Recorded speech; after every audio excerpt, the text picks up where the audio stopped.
ഈ ചെറിയൊരു കായിൽ ധാരാളം ന്യൂട്രീഷൻസും വൈറ്റമിൻസും മിനറൽസും ഒക്കെ ധാരാളം അടങ്ങിയിട്ടുണ്ട്. ഇതിനെ ഇംഗ്ലീഷിൽ ടർക്കി ബെറി എന്നാണ് നമ്മൾ പറയാറ്. ഈ കായയിൽ ധാരാളം ചുണ്ടങ്ങയിൽ ധാരാളം, ചില സ്ഥലങ്ങളിൽ ചുണ്ടങ്ങാന്നും ചുണ്ടയ്ക്കാന്നും പറയാറുണ്ട്.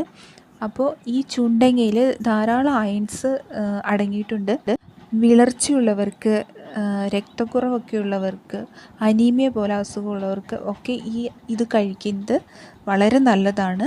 വിളർച്ച കുറയാൻ വളരെ നല്ലതാണ്. കൂടാണ്ട് ഇതൊരു ആൻറ്റി ബാക്ടീരിയൽ, ആൻറ്റി ഫംഗലാണ്. അത് കാരണം നമ്മുടെ മുറിവുകളൊക്കെ പെട്ടെന്ന് ഉണങ്ങാൻ നല്ലതാണ് ഇത് കഴിക്കുന്നത്.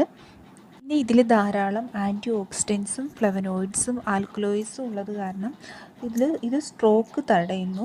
പിന്നെ ഹാർട്ട് സംബന്ധമായിട്ടുള്ള എല്ലാ പ്രശ്നങ്ങൾക്കും ഒരു പരിഹാരമാണ് ഇത് കഴിക്കുന്നത്. ഹാർട്ട് സംബന്ധമായ രോഗങ്ങൾ തടയാൻ ഇത് സഹായിക്കുന്നു.